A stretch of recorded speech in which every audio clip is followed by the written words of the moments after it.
বিচারবাদ পুনঃজাগরণে যে পুণ্য পুরুষের পদস্পর্শে সমগ্র বাংলাদেশ পেরিয়ে সুদূর শ্রীলঙ্কা পর্যন্ত যার পদচিহ্ন, জ্ঞানচিহ্ন, প্রজ্ঞাচিহ্ন বিদ্যমান, সেই পুণ্য পুরুষ আচার্য ধর্মধারী চন্দ্রমোহন মহস্তবীর সহ বহু পুণ্য পুরুষের জন্ম এবং তীর্থ স্মৃতিধন্য সেই পটিয়া উপজেলার এই উন্নয়নপুরা গ্রাম, সে গ্রামেরই স্বনামধন্য পরিবার যোগীমার তথা মার রাজা বংশধরদের সে প্রয়াত সমীরণ বড়ুয়ার তিথি উপলক্ষে সকল জ্ঞাতিগণের হিতার্থে প্রায় ৫৬ বছর ধরে চলমান এই ঐতিহ্যের একটি মহাসাক্ষী লয়ে আজকে আয়োজিত এই মহতি পূর্ণময় অষ্টকোষ্ঠ সংগদান ও জ্ঞাতি পূজা অনুষ্ঠানের উপস্থিত মাননীয় ভিক্ষু সংঘ, ধর্মপ্রাণ প্রিয় উপাসক উপাসিকাবৃন্দ, ইতিমধ্যেই উন্নয়নপুরা লঙ্কারাম বিহারের সুযোগ্য বিহারাধ্যক্ষ, আমার অত্যন্ত প্রিয় ভাজন বাংলাদেশ সংঘরাজ ভিক্ষু মহাসভার সুযোগ্য দপ্তর সম্পাদক, সুদেশক তরুণ ভিক্ষু সংঘের সম্ভাবনাময়ী ভিক্ষু ব্যক্তিত্ব রতনানন্দ স্তবীর মহোদয়, অন্যান্য ভিক্ষু সংঘের নাম পদবী উচ্চারণ করেছেন। আমি সময়ের কারণে সেটি না করি মহান সংঘের প্রতি বন্দনা জানাচ্ছি। আপনাদের সকলের প্রতি মঙ্গল চিত্তে পুণ্যদান, যাদেরকে স্মরণ করে আয়োজন, তাদের সকলের পারলৌকিক সদ্গতি ঊর্ধ্বগতি কামনায়, আপনাদের সকলের নিরোগ দীর্ঘ জীবন কামনায় পুণ্যদান করছি। প্রশংসা করতে হয় কেন? কারণ বুদ্ধকে যখন আমরা বন্দনা করি, তখন বন্দনা করার সময় প্রথমে বুদ্ধের স্থিতিগাথা বলি। ইতিপিসু ভাগবা আরাহাং সাম্মা সম্বুদ্ধ বিদ্যাচারণা সম্পন্ন সুগত লোকবিদ অনুত্তর পুরিশ ধম্মা সারথি শ্রদ্ধা দেব মানুষানং বুদ্ধ ভগবায়। অর্থাৎ মানুষটার কি কি আছে, গুণ বলি না আমরা, ঠিক বুদ্ধের কি কি গুণ আছে এগুলোকে আমরা স্তুতি গাথা করি। তো আজকেও আমি দেশনাই যারা এই ব্রতী, বিশেষ করে ৫৬তম এই অষ্টপুরস্কার দান ১লা মে, এটা কিন্তু সাধারণ একটা বিষয় নয়। একটা নির্দিষ্ট তারিখে এটাকে একটি পরিবারে ধরে রাখা, এটা কিন্তু একটা অসাধারণ ব্যাপার। কারণটা হচ্ছে আমাদের পরিবারেও একটা ব্রত এখনো রয়েছে, যেটা সম্ভবত এখন ৪৭ বছরের মতন হবে সম্ভবত। সেটা হচ্ছে আমাদের গ্রামে যখন কঠিন চিবর দান হয়, সেদিন সকালবেলা আমাদের বাড়িতে একটা সঙ্গদান হয়। তো এটা ধরে রাখা যে কঠিন, এটা আমি কিছুটা উপলব্ধি করেছি। কারণ এক এক সময় এক এক ধরনের সমস্যা থাকে। অর্থনৈতিক শুধু সমস্যা না, আসলে মূলত নিজেরা সেই অনুষ্ঠানে উপস্থিত থাকা সেই সময়। তো সেই জায়গায় যে এই পরিবার এত দীর্ঘ সময় তাদের শত প্রতিকূলতাকে কাটিয়ে তাদের ধারাবাহিকতাকে রক্ষা করেছে, এটাকে আমি সাধুবাদ জানাই। এটা রতনসূত্রের মধ্যে বুদ্ধ বলছে ইয়াতাত্মাচারিয়ান, বুদ্ধাত্মাচারিয়ান কিছু কথা আছে। বুদ্ধ কি কি চর্চা করেছেন, তো তার মধ্যে একটা হচ্ছে জ্ঞাতি চর্চা। জ্ঞাতি মানে আত্মীয় স্বজনকে আহ্বান, আত্মীয় স্বজনের সুখে দুঃখে কাছে থাকা, আত্মীয় স্বজনের সেবা যত্ন করা, আত্মীয় স্বজনকে বিভিন্ন অনুষ্ঠান নিমন্ত্রণাদি কর্ম সম্পাদন করা, আত্মীয় বা জ্ঞাতি স্বজনের এই বংশ পরক্রমা যে কর্মগুলো আছে সেগুলো যথাযথভাবে সুসম্পূর্ণ করা, এটাকে বলা হয় জ্ঞাতি চর্চা। আমরা যে একটা অনুষ্ঠান করলে আত্মীয় স্বজনকে নিমন্ত্রণ করি, এটা কিন্তু শুধু মাত্র জ্ঞাতি হিসেবে করছি তা না, এটাও কিন্তু পুণ্য, এটাও কিন্তু বুদ্ধ এই জ্ঞাতি চর্চাটা করেছেন।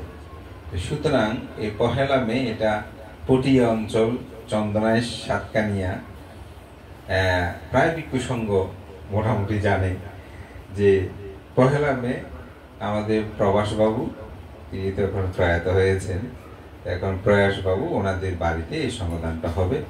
উন্নয়নপুরায় প্রায় ভিক্ষু সংঘ ফাং হয়, অনেক সময় 100 হয়েছে, 150 হয়েছে, অনেক সময় 50 জন, 20 জন, 30 জন, যেভাবে হোক, কিন্তু বিভিন্ন কারণের স্থানে চিন্তা করে ওনারা কিন্তু এটা সুসম্পন্ন করে চলেছেন। তো এটা অবশ্যই আমি মনে করি সাধুবাদযোগ্য। আমাদের প্রবাসবাবু প্রয়াত হওয়ার পর আমাদের প্রয়াসবাবু তার যোগ্য উত্তরসূরি হিসাবে সেটা প্রতিপালন করছে। তো আজকে এখানে এসে ব্যানারে দেখলাম ওরা 11 জন, তো ওরা 11 জন সবাই ইঞ্জিনিয়ার এবং মাস্টার ডিগ্রি হোল্ডার। তো আমি মনে করি তারা এই বংশানুক্রমা যেটা হয়ে যাচ্ছে, এটি তারা ধারাবাহিকতাটা রক্ষা করবে। তো ধারাবাহিকতার চিহ্ন আমাদের উদ্দীপনকে আমি মনে করি যে অন্যান্যদের যারা যেভাবে থাকুক, তার সেই পিতামহর এই আদর্শ সেই অনুসরণে রক্ষা করে চলবে। আমরা সংঘের পক্ষ থেকে সে আশীর্বাদ প্রদান করছি। তো আজকে এখানে সমস্ত কর্মগুলো অনেকটা প্রার্থনা অনুসারে হয়েছে। আমাদের উপাসিকা প্রার্থনা করেছেন যে একটু ভূমি পরিত্রাণ পাঠ করার জন্য। তো এরকম প্রার্থনা করতেও কিন্তু জ্ঞান লাগে, কারণ ভূমি পরিত্রাণ করবে, মঙ্গলসূত্র কোনটা করবে এটা জানা না থাকলে আপনি প্রার্থনা করবেন কিভাবে? তো ভূমি পরিত্রাণ তো শুধু নয়, দেবতাগণ অন্যান্য সূত্রগুলো একটু শুনতে চায়, যার কারণে আমরা মঙ্গলসূত্রটা দিয়ে শুরু করেছি। তো এরপরে আমাদের উপাসিকা আবার একটু ভাবনার কথা বলেছেন। জাস্ট আমরা 5 মিনিট কাল সে ভাবনা অধিষ্ঠান ক্ষমা প্রার্থনা করে ভাবনা প্রদান করেছি। আমাদের উপাসক আবার বললেন যে এই 2টি সূত্র একটু যদি ব্যাখ্যা বা এটা নিয়ে বিশ্লেষণ করা যায়, তা আসলে করা যায়, কিন্তু সময়ের একটা বিষয় আছে। তবু আমি একটু করে বলবো। বিশেষ করে রাজকীট পর্বতে বুদ্ধ সেখানে ভূমি পরিত্রাণটা করেছিলেন, কারণ সেখানে বিবিধ উপদ্রব সংগঠিত হচ্ছিল। বৌদ্ধ ধর্ম দর্শনে দেবতাকে কিন্তু বিশ্বাস করা হয়, এবং এই দেবতাগণের মধ্যে কিন্তু বিবিধ ক্ষেত্রে মানুষের অন্তরায় সৃষ্টি করে। কারণ তারা যখন কোনো ধরনের অবস্থান স্থলে মানুষের উপস্থিতি হয়, তারা সেটাকে উপদ্রব মনে করে বিভিন্ন ধরনের তারা সমস্যা সৃষ্টি করে। যে সমস্যাগুলো অনেকে হয়তো বিশ্বাস করতে নাও পারে। আমি আমার বিহারের পাশে একটা ছোট্ট উদাহরণ দিই। একটি 3 তলা বিল্ডিং আছে, 4 তলা। আমার বিহারের পাশে একটা পশ্চিম পাশে আপনার পুকুর দেখেছেন, বসুরই পাড়ে। তো আমাকে একদিন সূত্রপাঠের জন্য নিয়ে গিয়েছেন, ভ্রমণ করেছে, আমরা গেলাম সূত্র। তারপরের দিন পিণ্ডদান করবেন। গিয়ে আমি যখন সূত্রপাঠ শুরু করলাম, বারবার আমার কণ্ঠস্বর চাপিয়ে আসছে। আমি কোনো ক্রমে সূত্রপাঠ শেষ করতে পারছি না। আমি বললাম আমার এমন হচ্ছে কেন? যাই হোক, 2-1টা সূত্র পাঠের পরে একটু স্বাভাবিক হলো, সূত্রপাঠ শেষ করে চলে আসলাম। তো রিক্সাতে উঠেই আমার শিষ্যকে বলছি, আচ্ছা তুমি যে আজকে সূত্রপাঠ করার সময় তোমার কোনো সমস্যা হয়?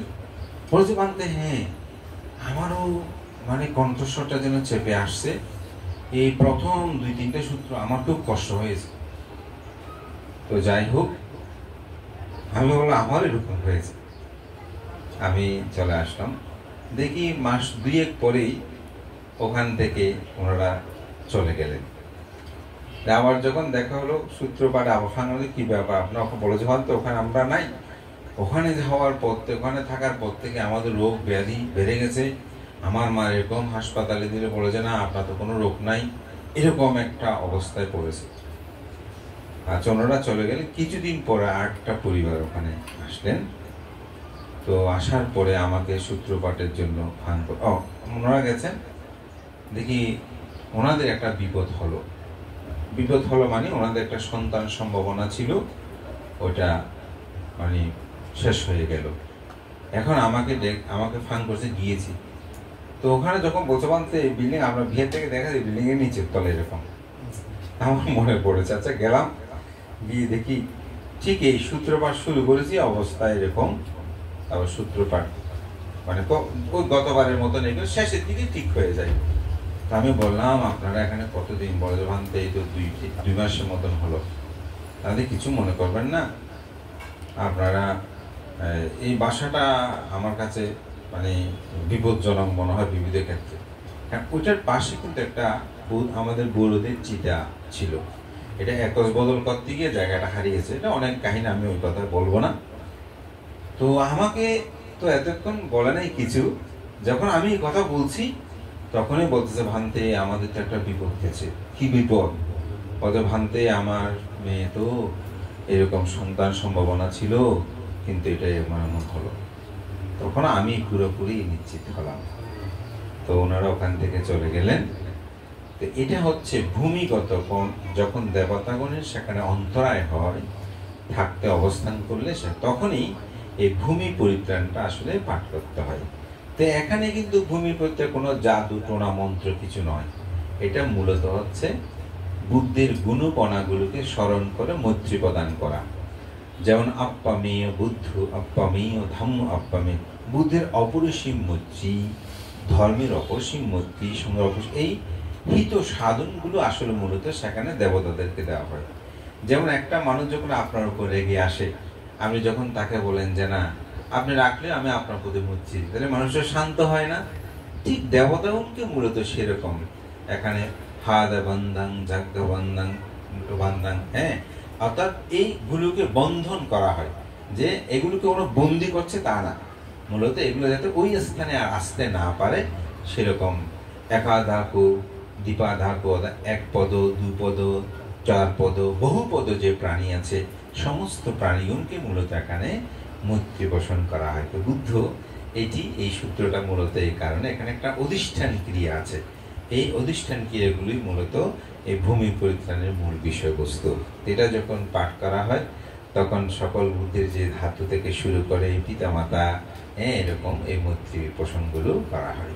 এটা হচ্ছে মূলত ভূমি পরিত্রাণ। আমরা যে কোনো নতুন গৃহে প্রবেশ করলে অথবা নতুন বাড়ি যখন নির্মাণ হয় তখন আমরা এই ভূমি পরিত্রাণটা করে থাকি, যাতে দেবতাগণ সন্তুষ্ট হয়ে সেখানে কোনরূপ বাধা প্রদান না করে।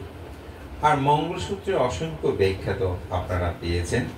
এটি মহাকারণিক তথাগত বুদ্ধ এই মঙ্গলসূত্র দেশনার প্রেক্ষাপট ছিল। এখন আমাদের সমাজে কিছু বিষয় আছে, যেমন কেউ যদি ঘর থেকে বের হওয়ার সময় তিনি যদি খালি কলসি দেখে, বলে যে না আজকে আমার অমঙ্গল হবে, খালি কলসি দেখলাম। ভরা কলসি দেখে গেলে মনে করে যে আজকে আমার মঙ্গল হবে। তারপরে কাক ডাকা শুনলে, এরকম অনেকগুলো বিষয় আমরা মানে দৃষ্ট যা দেখি, সন্দেহ, এর বিভিন্নভাবে আমাদের মধ্যে মঙ্গল নিয়ে ভাবিত হয়। তো বুদ্ধ এগুলোকে মঙ্গল বলে নাই।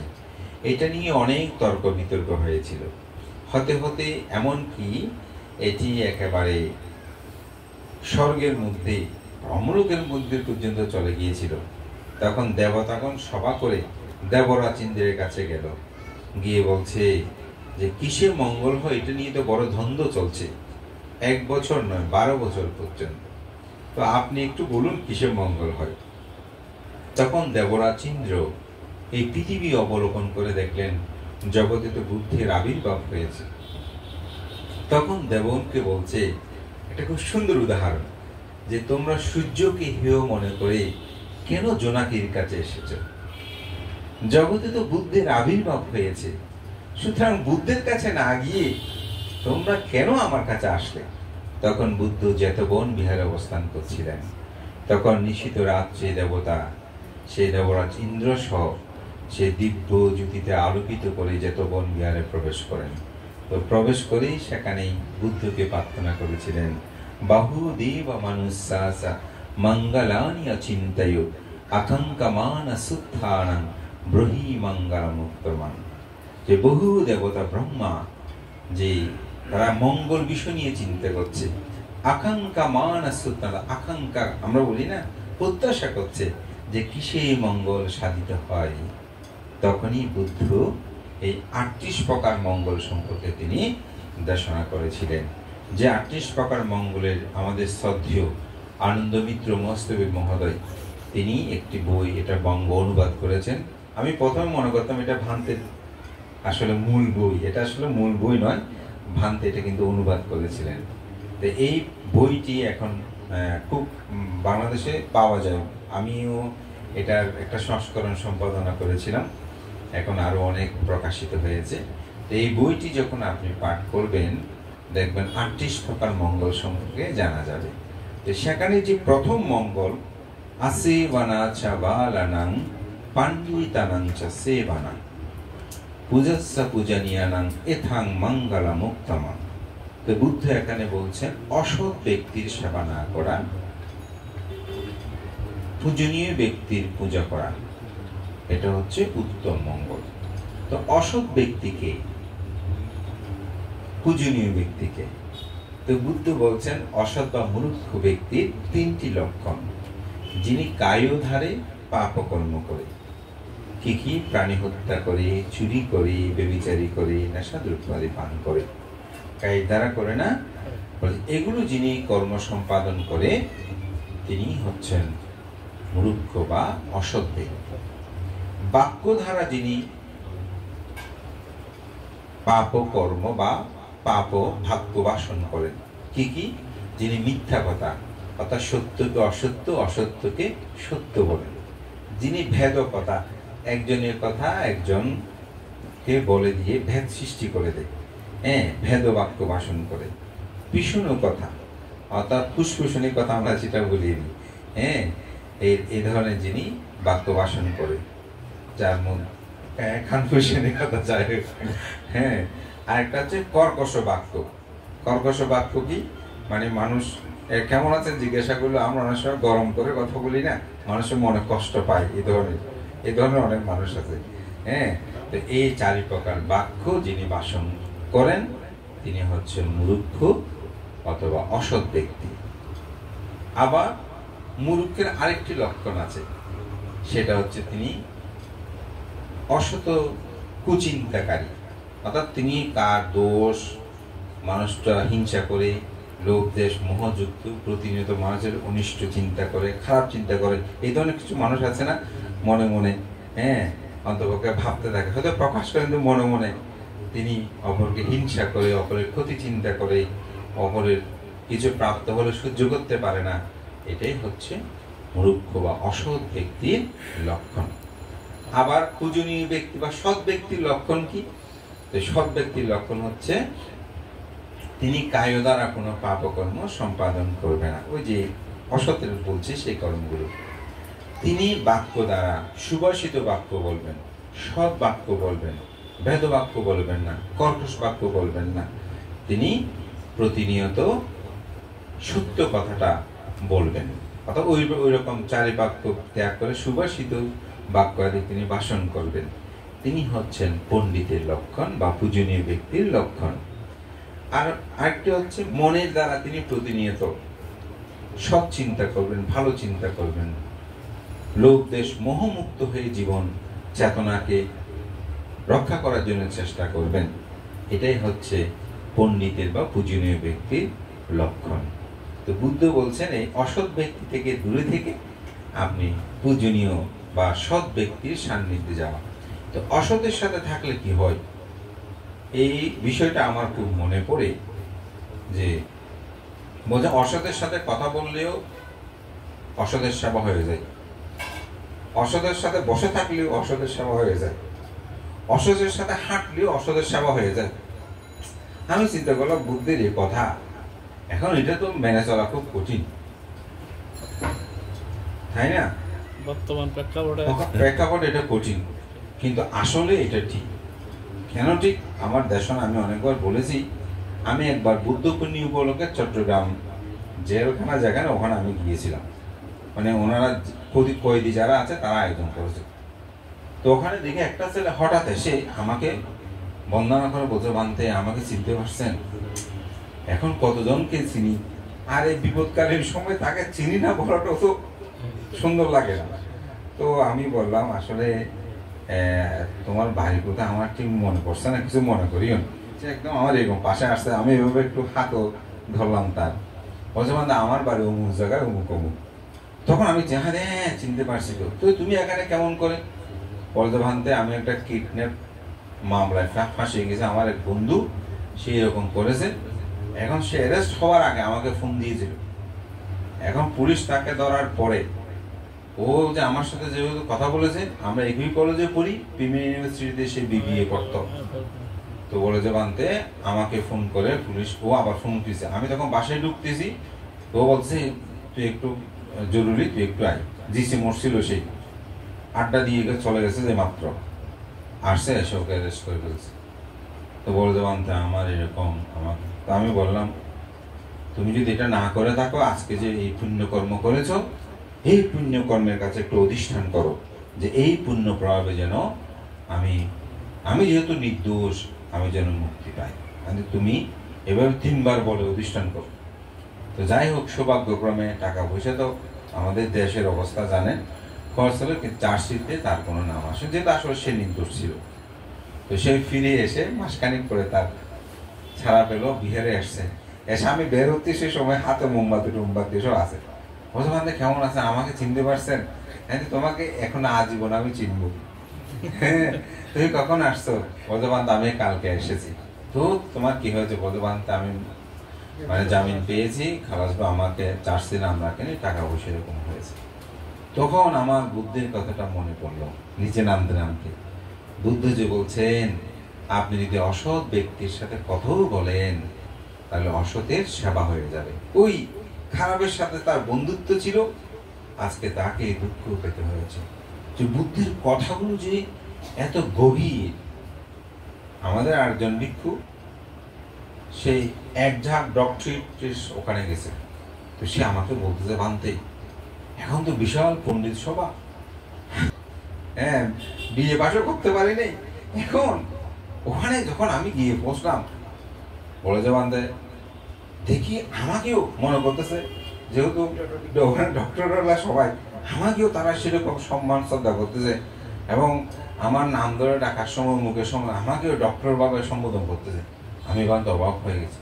তা আমি ওকে বললাম, বুদ্ধ যে বলেছেন যে তুমি যদি পণ্ডিতের সান্নিধ্যে থাকো, পণ্ডিতের সাথে কথা বলো, তাহলে তোমাকেও মানুষ পণ্ডিত মনে করবে। তো এই জন্যই আসলে বুদ্ধের এই মঙ্গল বিষয়গুলোতে প্রথমে বুদ্ধ এই বিষয়টা এখানে বলেছেন। অর্থাৎ আপনি যদি অসতের সাথে থাকেন, আপনার পক্ষে কোনো মঙ্গল করা সম্ভব হবে না।